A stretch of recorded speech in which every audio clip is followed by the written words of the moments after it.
pergi sholat, ngaji, sembahyang. Jadi setiap waktunya maghrib, layaknya seperti anak-anak mengaji, harus sholat, seperti itu. Memang saya pernah itu sekali mencuri uang abang saya itu saya tidak mencuri uang abang, tapi dia nggak percaya. Saya ngaji, saya bisa. Dari Iqra itu dasarnya kita udah tahu, sampai pengajaran ilmu fikih dan lain sebagainya saya tahu gitu. Bahkan baca Al-Quran juga saya pinter, sholat juga saya rajin begitu. Itu selalu ada kata seperti sholawat yang bunyinya seperti ini. Jus fasayat aku lama aku laut. Jus fasayat aku lama aku laut. Ada suara datang ke telinga saya, tapi saya tidak tahu ini suara siapa gitu. Doa itu kurang lebih 2 bulan, tapi tidak ada jawaban gitu. Nah, suatu ketika saya teringat dengan nama Yesus.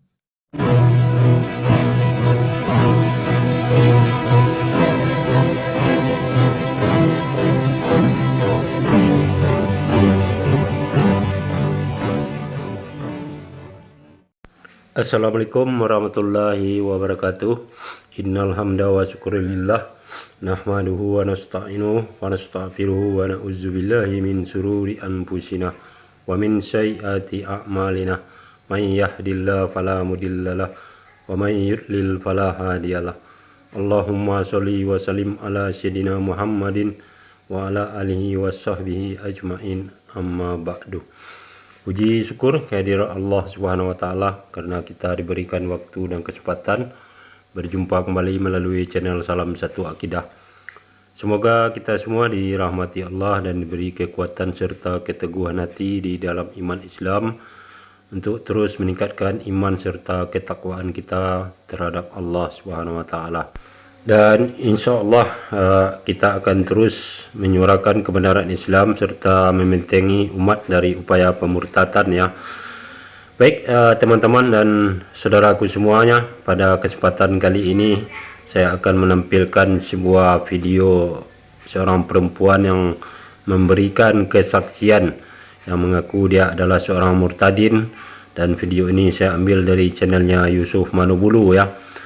Di dalam cerita yang disampaikan oleh perempuan ini banyak sekali keganjilan yang bisa mengindikasikan bahwa perempuan ini bukanlah benar-benar seorang murtadin seperti pengakuannya ya. Nah, bagaimana nanti video selengkapnya kita akan saksikan bersama, dan setelah itu saya akan memberikan komentar terhadap apa yang diceritakan oleh perempuan ini. Namun terlebih dahulu saya mengucapkan terima kasih yang setinggi-tingginya kepada saudaraku semua yang sudah mendukung channel ini dengan subscribe, sehingga channel ini bisa berkembang dan insya Allah akan terus berusaha menyuarakan kebenaran Islam serta untuk membentengi umat dari upaya pemurtadan yang dilakukan kaum kadal. Nah, tanpa panjang mukadimah lagi, mari kita saksikan bersama. Selamat menyaksikan.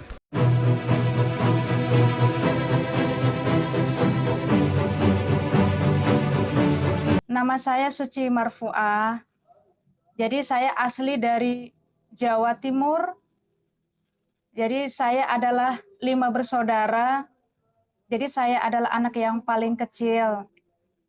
Jadi saya lahir di Jawa, saya dibesarkan di Aceh.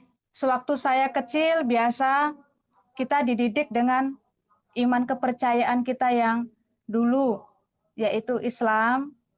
Jadi kami 5 bersaudara ini, kakak saya ada 2, abang saya ada 2. Jadi mereka semuanya sudah menikah. Jadi tinggal saya yang belum menikah, saudaraku terkasih. Jadi akhirnya saya waktu kecil, bapak saya, mama saya selalu mengajarkan untuk kita tetap setia, pergi sholat, ngaji, sembahyang. Jadi setiap waktunya maghrib, layaknya seperti anak-anak yang lain, sahabat, saudara terkasih, diingatkan harus mengaji, harus sholat, seperti itu. Ya memang kalau dibilang fanatik mungkin tidak terlampau fanatik ya, saudara terkasih, karena pada zaman dulu memang kita mayoritasnya memang Islam dan tidak seperti zaman sekarang, orang pakai jilbab. Kalau dulu kan masih bebas gitu.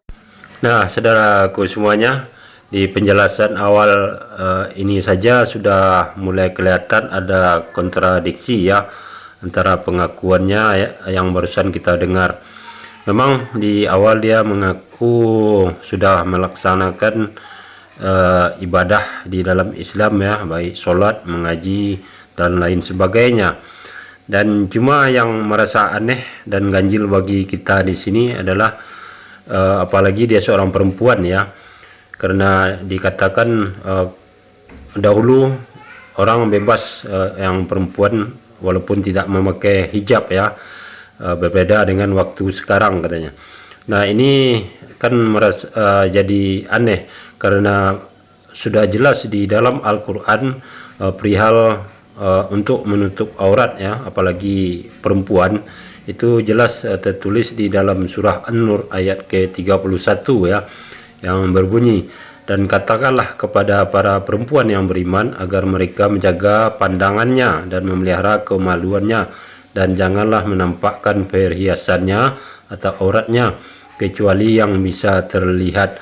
Nah di sini sangat jelas ya, semenjak dahulu kapan yang dimaksud perempuan ini orang bebas memakai jilbab, itu sangat bertolak belakang dengan ajaran Islam, karena sejak Al-Quran diwahyukan, diturunkan kepada Rasulullah, maka hukumnya adalah wajib bagi perempuan untuk memakai hijab untuk menutup auratnya supaya terhindar dari hal-hal negatif ya.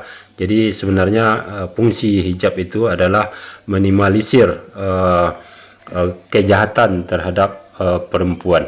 Oke, kita lanjut lagi.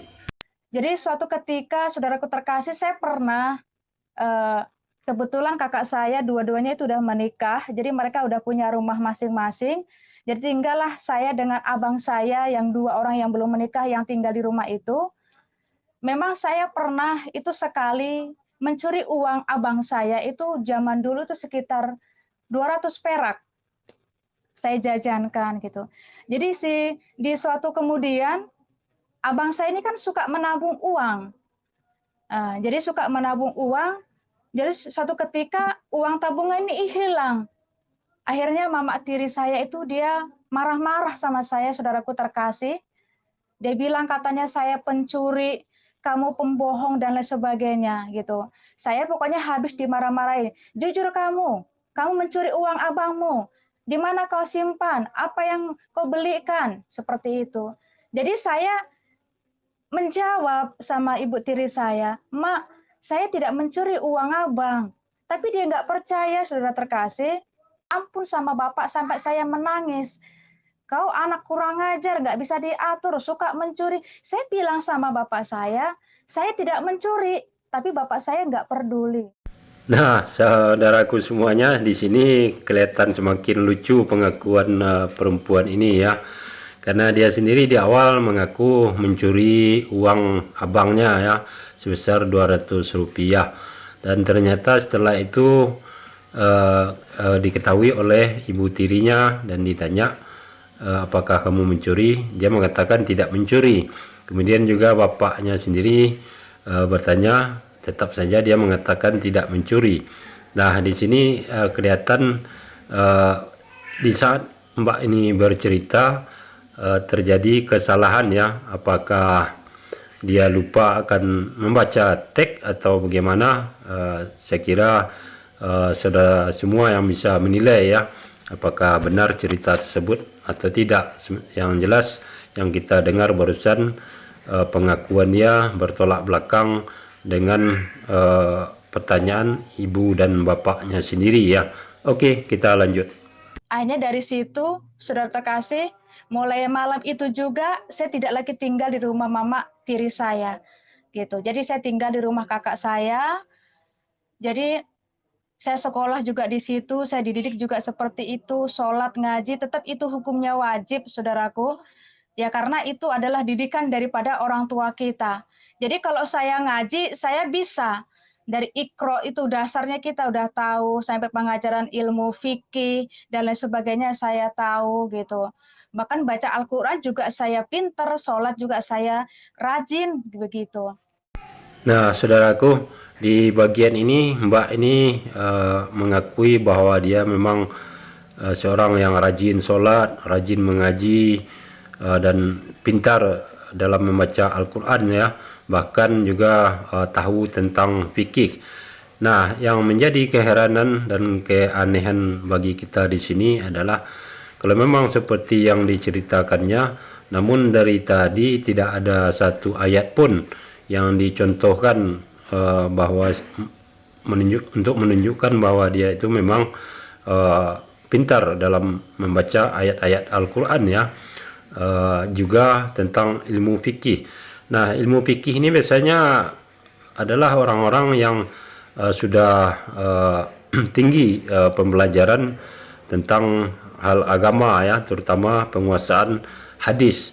Nah, di sini sedikit pun tidak ada Mbak ini menunjukkan bahwa dia itu paham tentang hadis-hadis ya. Jadi ini menjadi suatu keanehan dan ganjil bagi kita umat muslim. Oke, kita lanjut. Jadi dari situ akhirnya sekitar kurang lebih 3 tahun kemudian atau 4 tahun kemudian bapak saya meninggal. Bapak saya meninggal, saudaraku terkasih, otomatis ibu tiri saya ini dia pulang ke asalnya. Dia pulang ke asalnya, jadi akhirnya saya bertiga, saya sama abang saya 2 orang itu, jadi tinggal kami di rumah kami. Dari situ tetap ya abang saya mengingatkan untuk sholat, ngaji, bahkan di setiap puasa, saudaraku terkasih, kita itu nggak pernah tidur di rumah gitu. Kita selalu tidur di masjid ataupun di musola, karena kita sebagai orang Islam kita punya tanggung jawab untuk membaca Al-Quran itulah melalui tadarus. Jadi selama 1 bulan itu kita tidak tidur di rumah, kita tidur di masjid gitu. Mau dinginnya bagaimana, bahkan kita sahur punya pun dengan nasi yang dingin, ikan yang dingin, tapi itulah kita sukacita karena itu adalah hari kebesaran kita dulu sebagai orang muslim, saudaraku terkasih. Jadi akhirnya kita jalani seperti itu. Bahkan saya sampai ingat itu, kalau mulai tadarus itu, kalau dari mulai juz 1 sampai juz 30, kalau udah selesai, itu selalu ada kata seperti sholawat, yang bunyinya seperti ini. Juz fasayat akul lama akul laut. Juz fasayat akul lama akul laut.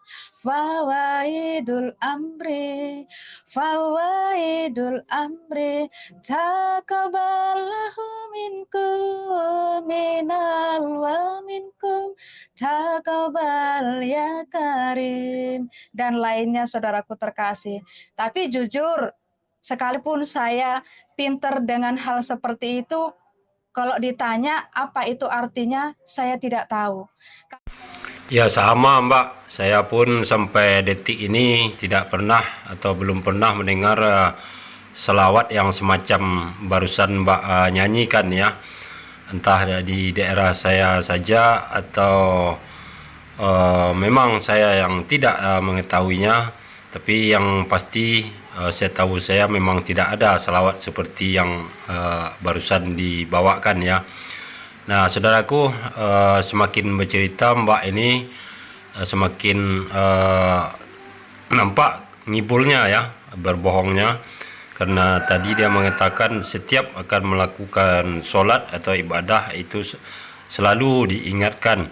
Nah, ini tentu bertolak belakang dengan kita umat muslim, yang mana kalau kita mau melakukan ibadah itu adalah panggilan hati ya, tidak harus disuruh-suruh. Kemudian yang anehnya lagi, dia katanya setiap bulan puasa itu tidurnya di masjid, selalu tidur di masjid. Nah, ini sangat janggal sekali ya, Kalau misalkan laki-laki yang bercerita dan mengatakan bulan puasa itu sering tidur di masjid, itulah sangat wajar ya.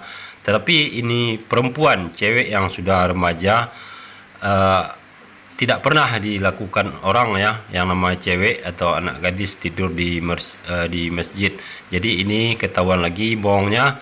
Kemudian juga mengatakan bahwa tadarus itulah waktu untuk membaca Al-Quran, dan ini lagi-lagi mematahkan pengakuannya bahwa yang namanya membaca Al-Quran itu tidak harus setiap bulan puasa ya, tetapi kalau bisa rutin setiap harinya membaca ayat suci Al-Quran.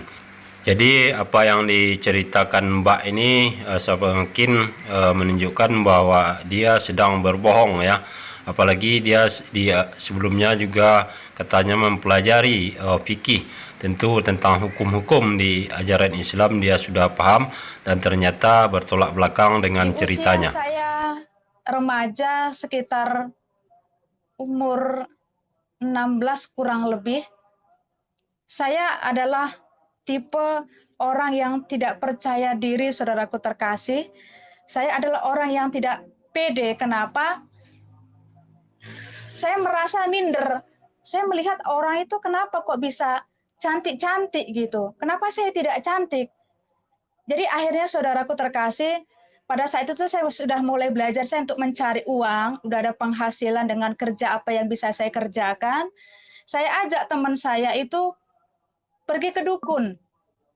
Karena pada saat itu saudaraku terkasih, sahabat, kalau zaman dulu itu ya di tempat agama kami, kalau dibilang pergi ke dukun itu musyrik katanya.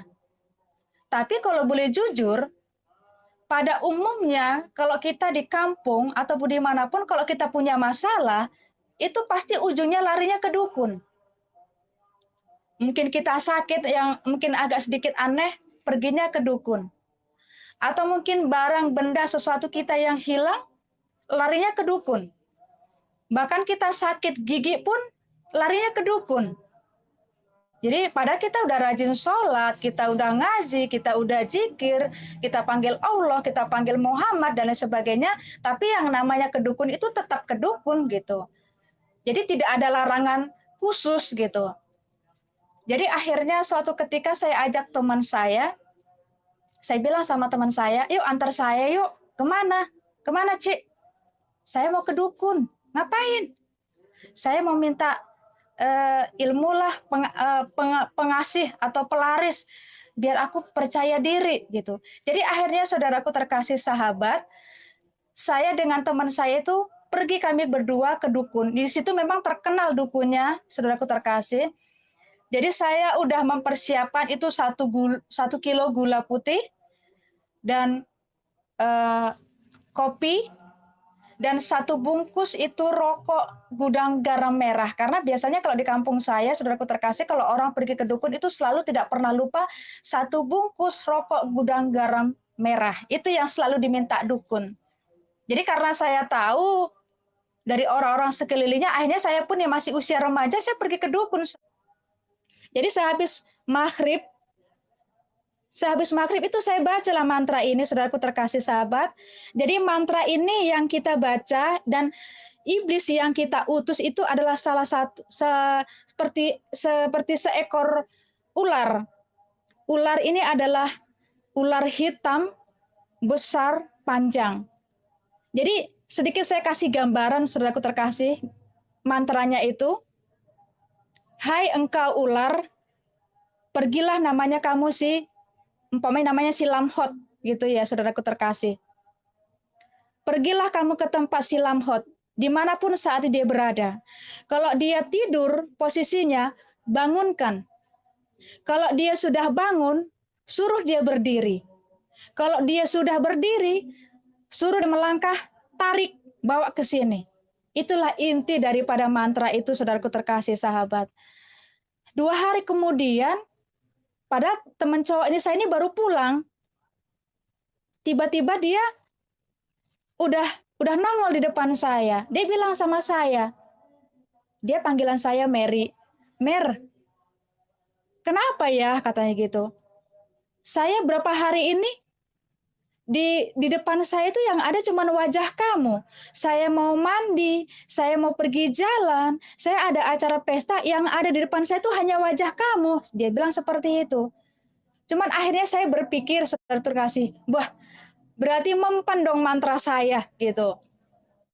Nah, saudaraku semuanya, pantas saja Mbak ini menjadi murtad ya, kalau memang dia dahulunya Muslim, karena dari ceritanya barusan sudah sangat jelas bahwa dia ini hanya mungkin KTP-nya aja yang Islam ya, tapi tidak mempunyai iman dan tidak tahu sama sekali hukum-hukum di dalam ajaran Islam, mana dosa besar, mana perbuatan musyrik dia tidak paham, sehingga dia mengerjakan hal-hal yang merupakan adalah dosa besar, yaitu berupa kemusyrikan ya, yaitu menduakan Tuhan dengan yang lain, dengan mendatangi dukun, meminta bantuan kepada dukun perihal untuk kepentingan dia masa yang akan datang.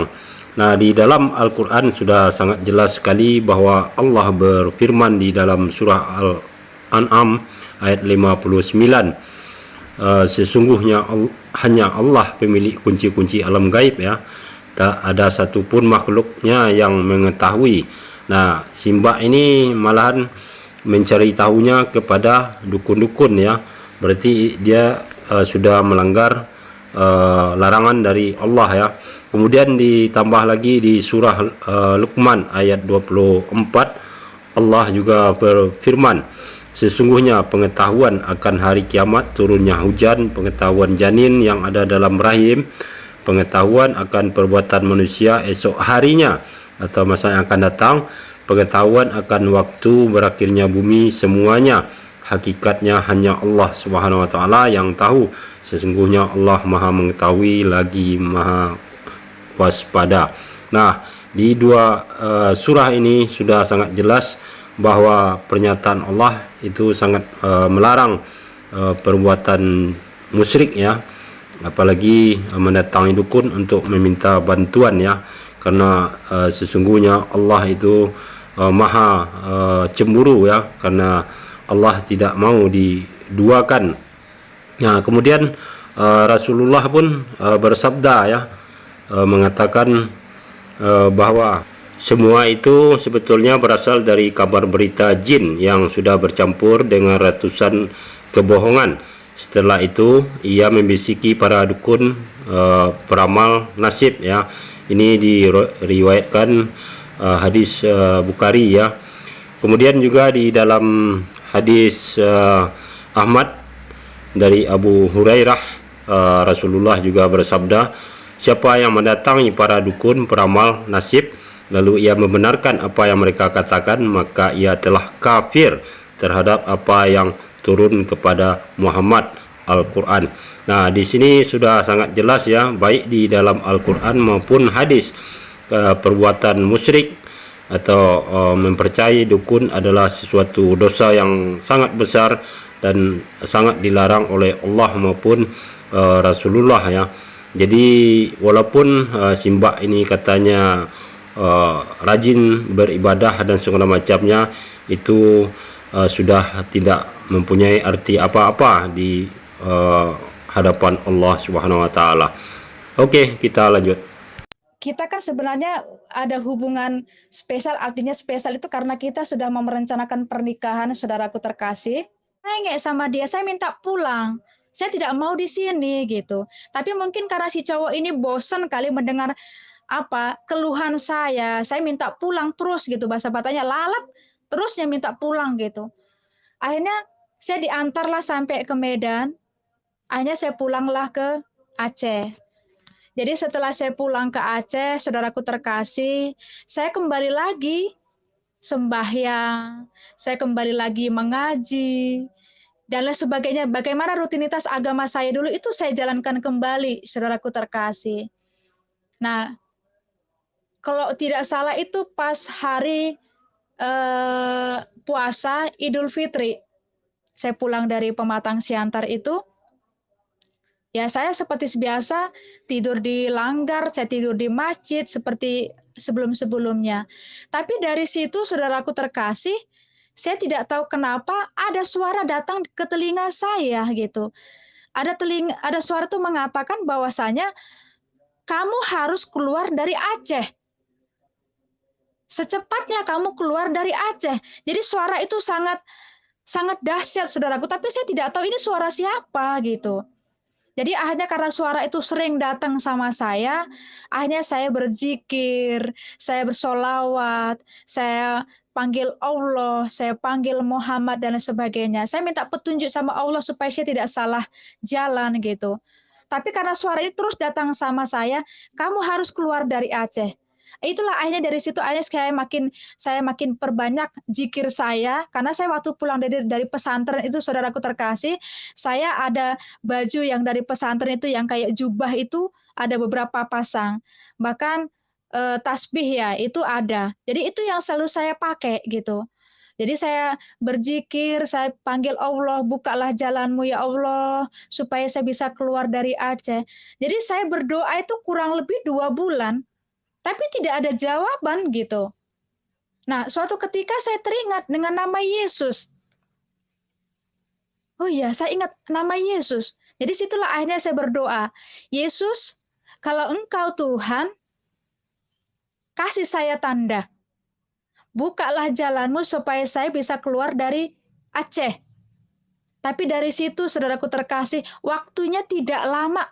Tidak butuh waktu yang lama, saudaraku terkasih. Kurang lebih tempo 3 hari. Tuhan melalui abang angkat saya yang di kota, saya mencoba untuk telepon. Pada saat itu kita telepon masih pakai wartel. Saya bilang, Bang, saya kepingin ke Medan. Oh ya, betul sih. Kalau memang kamu mau, ayo saya antar. Akhirnya saya pergilah ke Medan. Yang Aceh ini, ada suatu seperti bangunan besar. Ibu ini sayang sama saya, saudaraku terkasih. Kenapa? Setiap duhur, asar, maghrib, isya, itu saya selalu sembahyang. Bahkan setiap habis sembahyang maghrib, saya selalu mengaji. Karena saya punya Al-Quran itu yang kecil, itu sangat bagus. Itu pemberian abang saya waktu di pesantren. Jadi itu kemana-mana selalu saya bawa gitu. Makanya ibu ini sayang sama saya gitu. Tapi suatu ketika, sore-sore, saya mendengar di belakang rumah ibu ini kayak ada orang bernyanyi. Tapi mereka nyanyinya bukan nyanyi seperti nyanyi biasa, kayak bikin nada do re mi sol me mi seperti itu. Pakai lagunya saya juga nggak ngerti bahasa apa, tapi saya dengar kok sepertinya enak gitu loh. Bahasanya bukan bahasa Indonesia, tapi kok saya rasakan seperti nyaman gitu. Setiap sore dia latihan, setiap dia latihan saya keluar, saudaraku terkasih, saya dengarlah lagu-lagu itu. Sekalipun saya tidak ngerti bahasanya, tapi saya merasa damai, saya merasa nyaman, saya merasa tenang. Dari situlah akhirnya saudaraku terkasih, saya cari informasi, apa sih itu kok suara kenceng banget setiap hari, Bu? Katanya. Oh, itu gereja, katanya gitu. Rupanya itu saudaraku terkasih, itu adalah gerejanya orang Batak.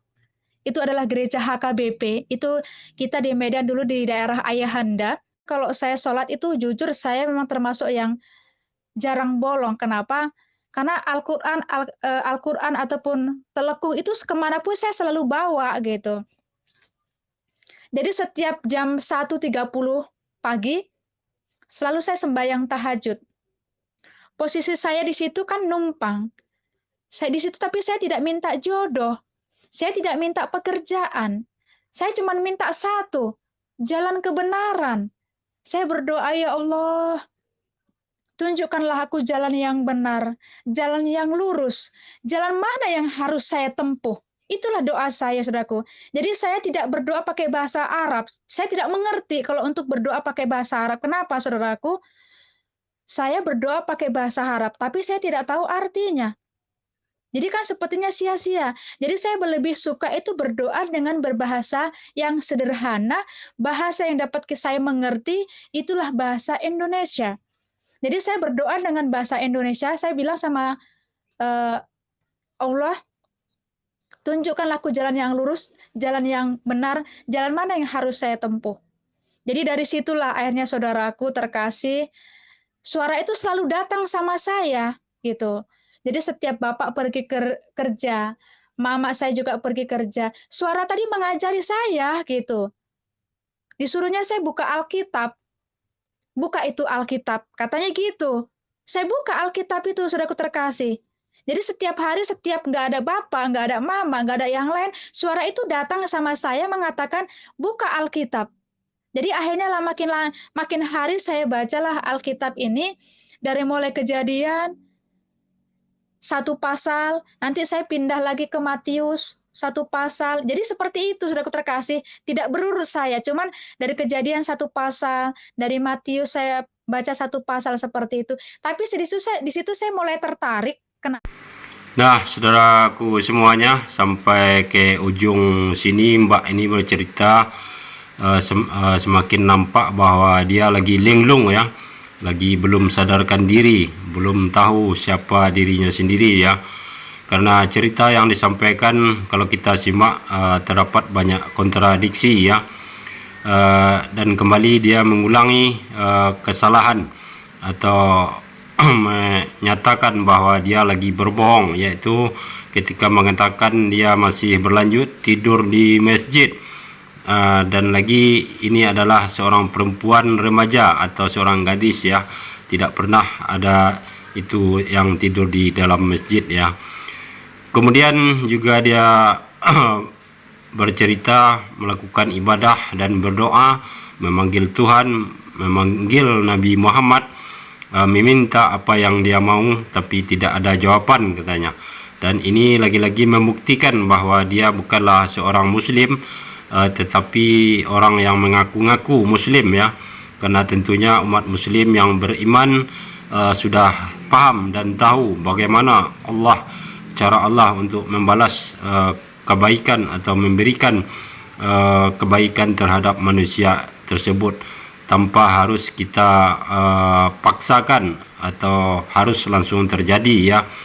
Dan kemudian mulailah si Mbak ini membelokkan ceritanya, yaitu dengan tentunya dengan tujuan untuk mengalihkan perhatian umat muslim yang awam untuk mempercayai Yesus ya, karena dia kemudian berdoa kepada Yesus, dan ternyata dalam jangka 3 hari saja Yesus katanya mengabulkan permintaannya. Nah, disinilah kelihan si Mbak ini bercerita untuk mengelabui kita semua ya. Dan insya Allah kita terhindar dari fitnahan ini, dan kita semua dilindungi Allah SWT, dan tetap dijaga keimanan dan ketakwaan kita terhadap Allah SWT. Terima kasih. Assalamualaikum warahmatullahi wabarakatuh.